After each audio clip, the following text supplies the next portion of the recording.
So you put it in the fridge when you like the taste of it. Yes, and it just really truly depends on what taste you're going for. And what was your question?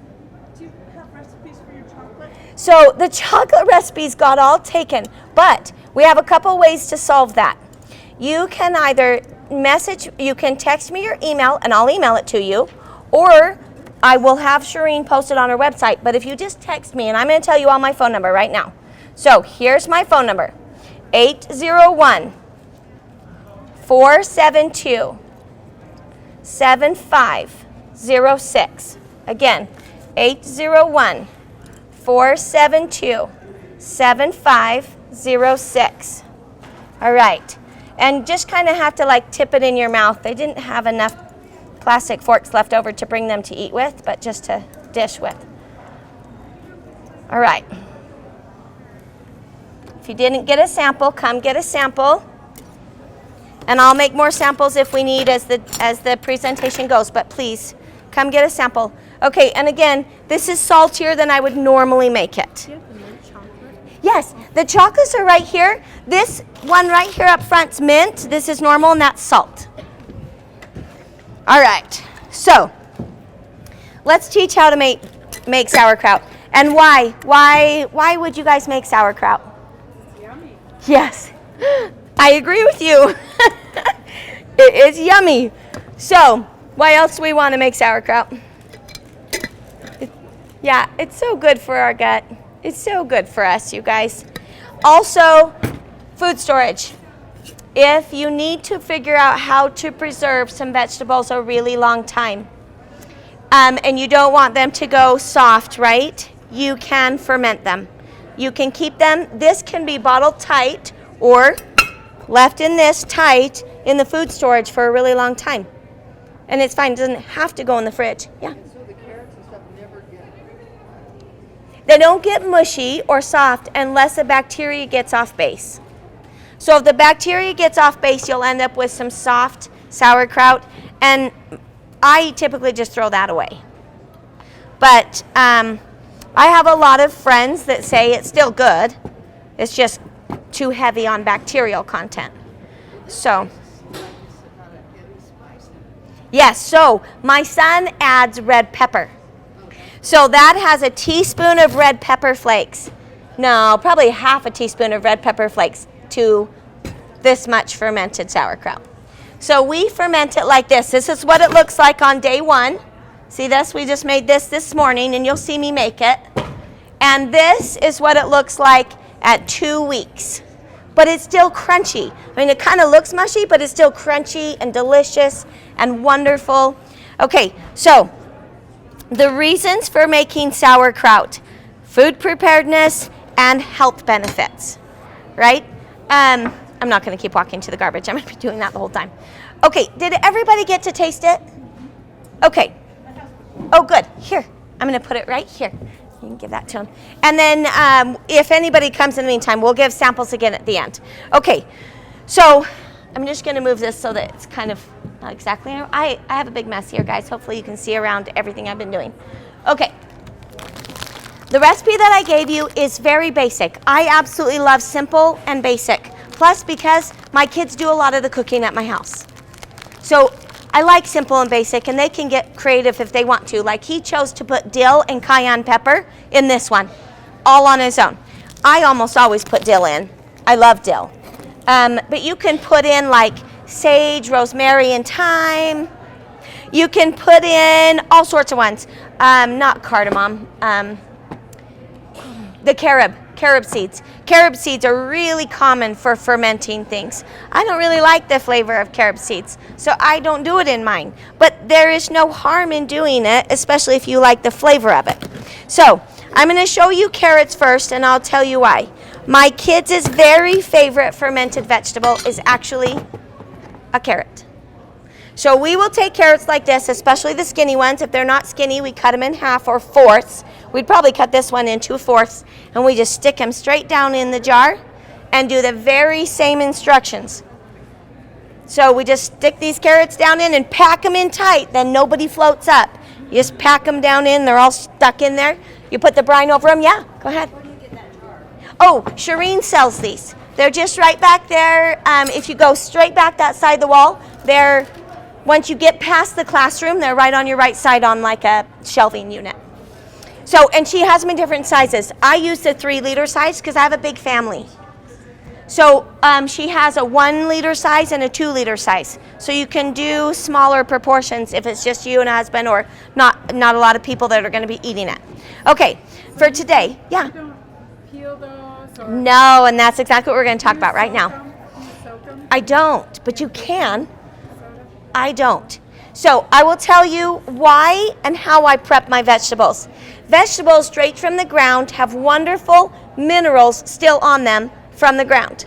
Plus they have bacterias that are really important for the breaking down of these actual vegetables in the ground, right? So I just take them and I rinse them with my hands. I don't use a scrubby brush. I don't use a sponge. Okay, that will actually alter the bacterial content on the carrot. So I just scrub them with my hands under warm water. That's how I wash these. I do not peel them. You will lose some of the health benefit. You can, it's going to look prettier, but I'm concerned with health more than looks. Now, see these yucky ruddy ends? I'll cut those off. So it's not like I leave everything, but, and if there's like a spot that looks a little questionable, I'll cut that off too. But for today, since we're doing sauerkraut, I'm going to cut this up. But I will tell you, when we do carrots and we shove them in the container like that, one of the most delicious ways to flavor it is there is an herb called white chocolate mint. I don't even know how it grew. It is so good. It is so good. Makes most delicious tea. Like if you want to make a homemade hot chocolate, use that herb in your water, in your hot water. Anyway, my kids will fill this container full of carrots, as full as they can get it. They'll put in some of the white chocolate mint herb. It looks like dill. And, well, it looks like a mint, which looks a lot like dill too, I guess. Anyway, and then they'll pour the brine over the top. It's a salt brine. It does not sound like those 3 combinations would not be very yummy. Oh, it's so good. The first time we made it, a neighbor, well, actually my good friend Kyle Christensen, who I gave credit to a lot of my recipes to him. He taught me a lot of the ones I love the most. Anyway, he's the one that told me about it. The very first time I made it, we opened, it got all done. I put it in the fridge, it cooled off, we got it out. We opened it up and all of us were like, I don't know. We ate the whole entire bottle that night. I would just say not all of us felt very good. Just telling you, don't do that. But we did. It was so good. We didn't even mean to. We just kept eating them. And it was like everybody was eating them, so it didn't seem like we ate very many. No. Most all of us 3 days later were like, is your stomach still gurgling? Yeah, mine is still making noise. Woo! It just made our stomachs digest on fast time. So, and it didn't affect our bowels though, just our stomach. It just made our stomach really noisy, but it didn't actually affect our bowels negatively. So that was really nice. So, sauerkraut is like that. It rarely affects the bowel, but it does affect the stomach. So you're just going to cut it up. These are washed and nice, and put it into a bowl. I like carrots a lot. So my sauerkraut always has more carrots than my son's does. He prefers the actual just cabbage, and I am making a big mess. Just ignore the mess. All right, I'm going to get rid of some of my mess real quick. All right. Then celery. You can use all this fun stuff on top. You don't need to throw that away. Okay, I washed them the same way. I'm going to get rid of those just because I don't want as much celery as I like carrots.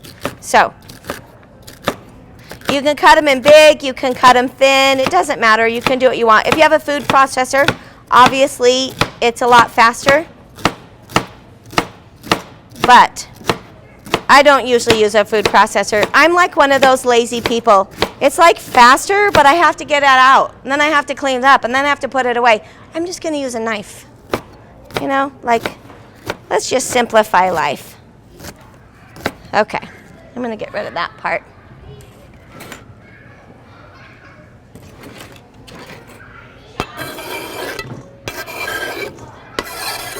Okay, someday somebody is going to teach me a faster, smarter way to cut a cabbage, but I'll show you how I do it. Oh, whoops, that was a little too far. My son sharpened my knife for me too. A little too much.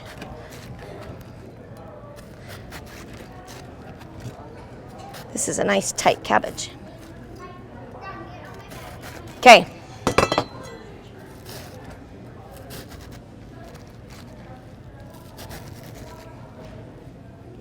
Need that to hold all the pieces in.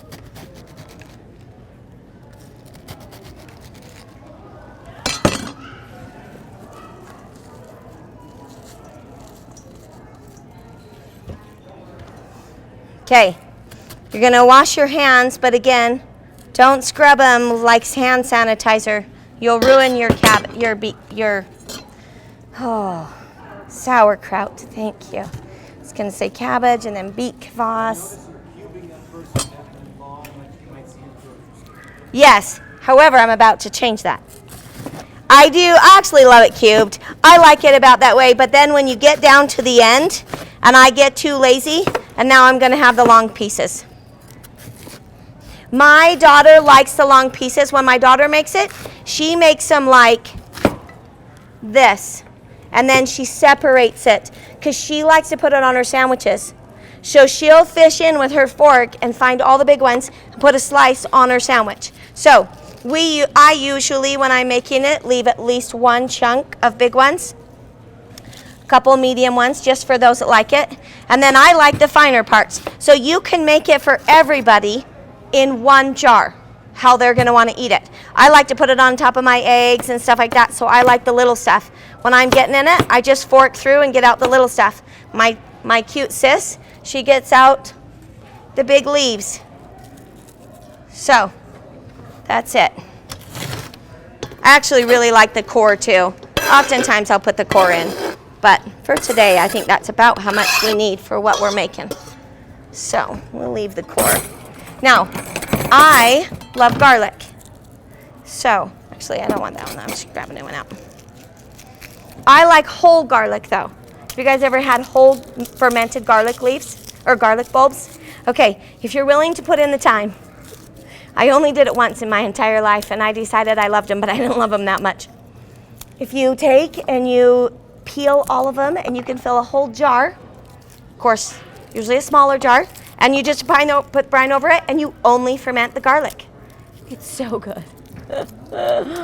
It's so yummy. It loses a lot of its heat, but it's still just like, oh, just so tasty. So, so good.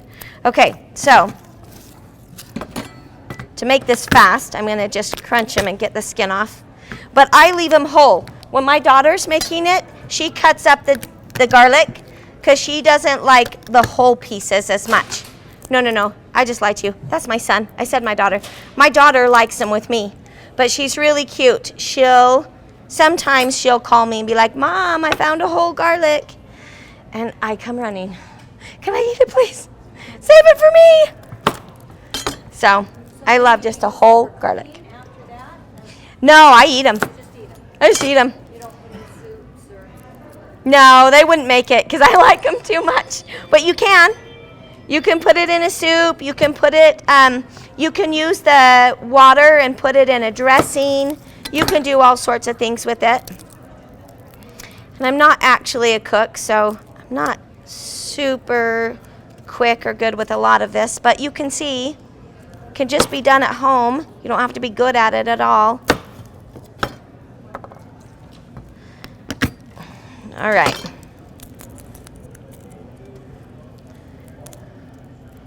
I'll add the rest of the garlic in just a minute.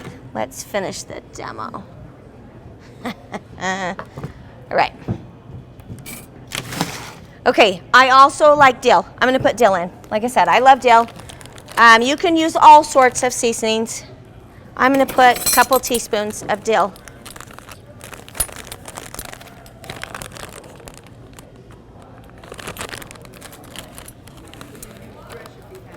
Yes. Yep.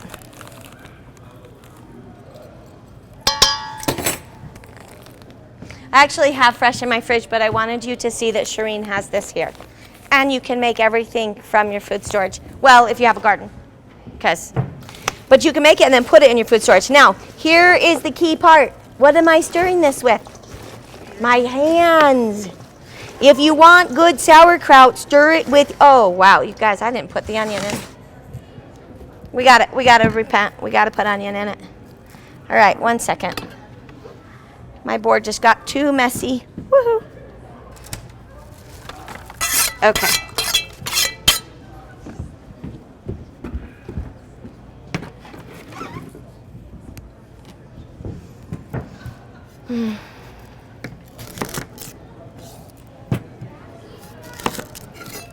My cute mom used to come help me teach these classes. She's so cute, but she has dementia now, and so she doesn't get to come help me teach classes anymore. But I'm sitting up here teaching, and I'm just remembering, my mom is just so funny. Life is so good, you guys. So that's the other thing. When you make your food at home, memories are made. So make food with your grandkids. Make food with your kids. Get in the kitchen. Figure out food your family likes, just simply for time together. If it has nothing to do with eating healthy, just do it so that you've got each other. Okay, what size? I'm going to cut these like this time. There we go. I like big pieces. I usually do big pieces because my son he likes the onion flavor, but he doesn't like the onion. He wants to pick it out. So I do it in bigger pieces, and then he can pick out the chunks if he doesn't like it. All right. Now we get our hands in here. Okay? If you don't get your hands in there, it's not going to ferment as good. It's not going to be as healthy. Your own bacterias are good for you. I mean, if you're sick and you have a sickness, no, don't put your hands in it. But if you're generally healthy, just get your hands in there. A lack of bacteria is just as dangerous as too much of one bacteria. So the more we introduce bacteria to ourselves, the healthier we're going to become.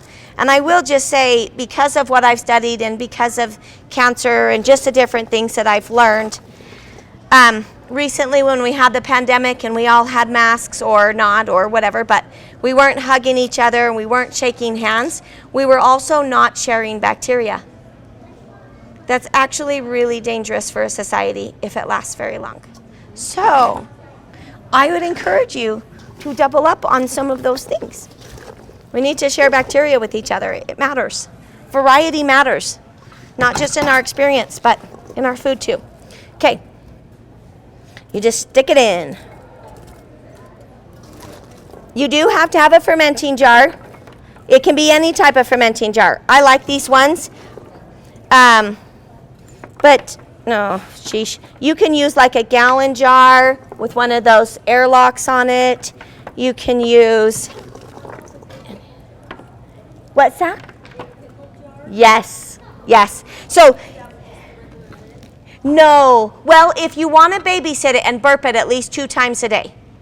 But if you're going to forget to burp it or babysit it, I would just do the big gallon pickle jars, like even the ones from Walmart, but just by this. This lid goes on it, and then this is an airlock. They do. They do. So I have 3 Walmart pickle jars that I'm using, and all I have is this. So you just fill this with air up to the little line. No. Fill it with water. Plain water. Up to the line. It lets the gas off, but keeps the oxygen from coming back in. And then this just goes in the hole, and this fits on the lid, okay? That's, you guys, I think maybe we're at the end of my day. And I am getting a little brain foggy. No question. Can you just store it in that jar? You can. You can. You can just, yes, yep. That's, We usually, you can put it this way in your storage room, but it will keep fermenting. Or you can put it this way in your fridge and it will stop fermenting. But at least your food storage is colder than your kitchen counter. So it'll still slow it down. Okay, we need a little more. Pack it in, you guys, pack it in. Okay? Now, if you want to do a wild ferment, you can do a wild ferment. That means you don't add any type of whey. But if you're going to do that, put the salt in here. Like, I know this much is going to make about 3 liters. I would put 3 tablespoons of salt because it's a tablespoon for 2 quarts. No, I would put 1.5 tablespoons of salt in here, stir it in the stuff, and pack it in and put normal water over the top. Oh, no. You guys really should have come this morning. Yeah, right? My brain is like, what class are we teaching? Chocolate? Let's heat it up, Julie.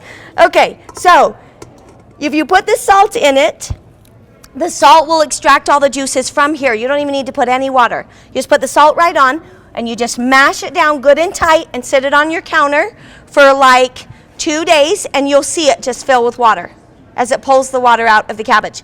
It will not be as crunchy. I like crunchy cabbage.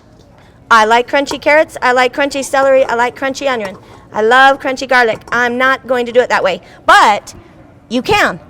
You can. So now in this, you also need to make sure your water is filtered. It can't have any chlorine. So if you don't have filtered water, put your water in a jug of some sort and put it on the counter for 24 hours and all the chlorine will gas off. And you'll be just fine to use the water at that point. Again, that also might be why if any of you are having trouble with houseplants, if you're feeding them tap water without letting it gas off some of the chlorine, that might be why they're unhappy. So put your water you're going to feed your houseplants on the counter for 24 hours, then water them. And might find they get a lot more color to their leaves and they're prettier. Okay, they grow more. Yeah. Again, how much salt do you when you're trying to do a wild ferment?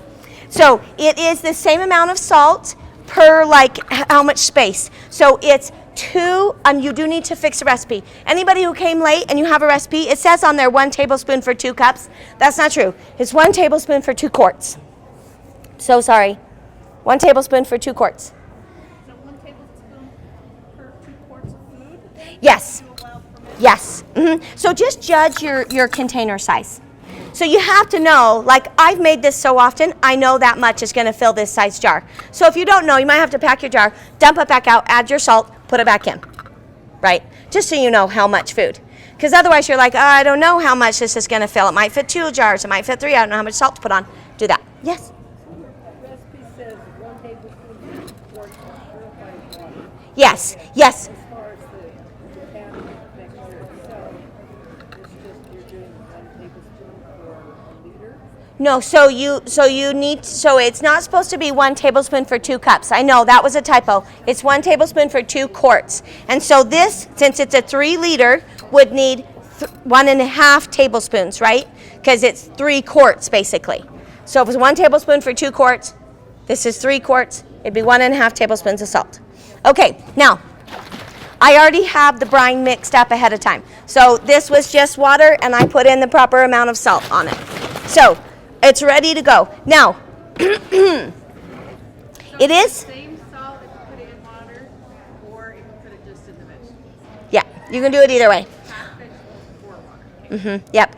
I like it in the water because I'm going to use water instead of just the salt because I like my veggies to stay crunchy. So I just put it in the water because it just melts in better. It's just easier. It's well more distributed.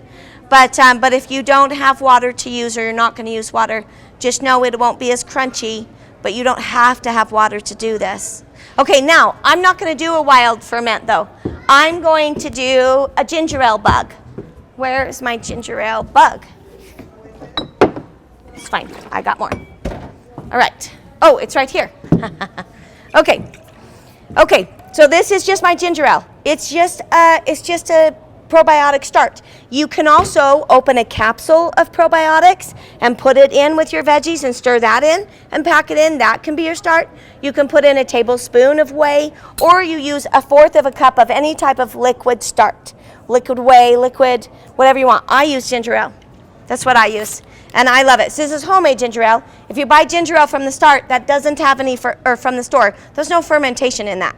They take the ginger, they make a juice, they add carbonation. That's store ginger ale. That's not fermented ginger drink. Yes? I'm not familiar with the whey. Where do you get whey? Okay, so you can either get whey off of yogurt. You can buy a powdered whey, like Capra Mineral Whey or different wheys. If you buy a powdered whey, you just use a tablespoon instead of a fourth of a cup of the powder. You put it in before, like with the dill, and you stir it up when you're putting your spices in. If you're going to use a liquid whey, you put all the stuff in, then the liquid whey in. And that, you could have put it, I could have put it here too. Liquid whey is not as picky as powdered whey. So whey, though, comes off of yogurt or milk. So if you want to make your own milk whey, you can just set milk on the counter for like 3 days, and eventually it'll separate, and all the chunky, what's going to become cream cheese, floats to the top, and on the bottom is this kind of clearish brown liquid. That's whey. But you can also get it from yogurt. So you know how if you eat a little off your yogurt and then you put it in your fridge for a couple days, you open it again, it's got that liquidy stuff on top? That's whey. Can you use the Hooch for the sourdough? Yes. Oh, yes. You can use that from the sourdough. So do you guys know what that is? It's Hooch, right? Is that what you called it? It's when you haven't fed your sourdough quick enough, it gets that liquidy stuff on top. Yes, that's a whey. Correct. That's the idea of it. Yep. So you can also use ginger ale. You could use beet kvass. Maybe I should use some beet kvass. I'm going to use ginger ale. Okay.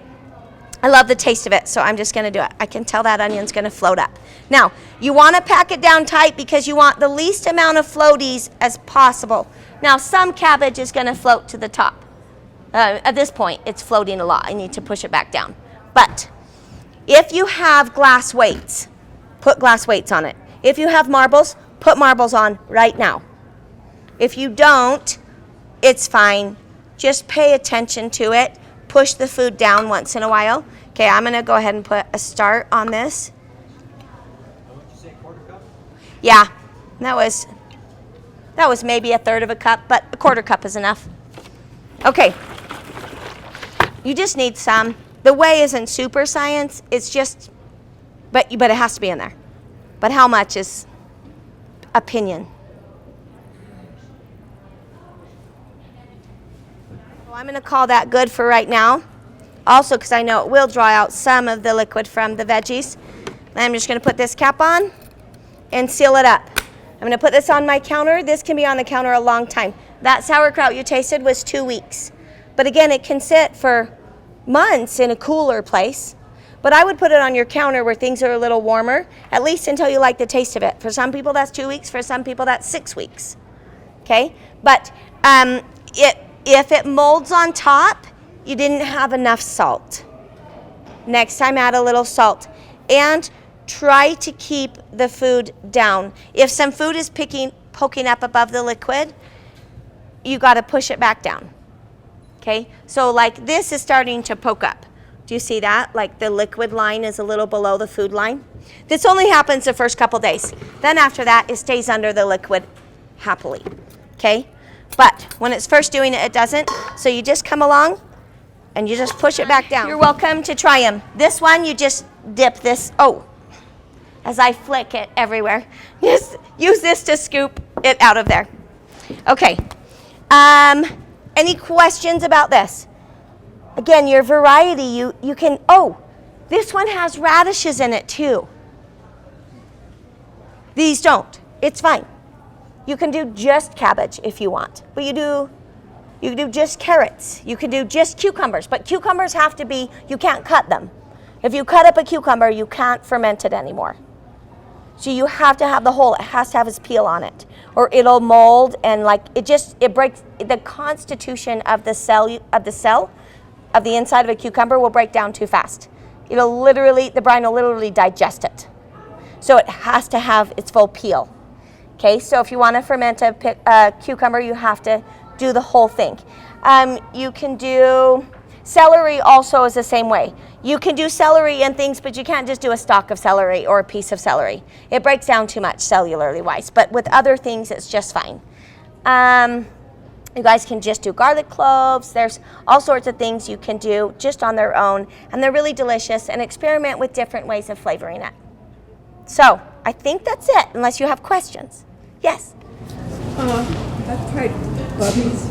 Yes. It's wonderful, but it's so salty, and my doctor said don't have a lot of salt. So Yes, yes. And this one that I made today is really salty because we accidentally did double the salt. You can do this with less salt. You just have to experiment getting less salt in it. So the brine I just gave you guys is a very low salt brine. I do that probably because there is too often that we accidentally put the salt in twice. And then it's a very salty brine. But you have that leeway. You can make it less salty. So, but you do have to have some salt or it won't preserve. The salt preserves it.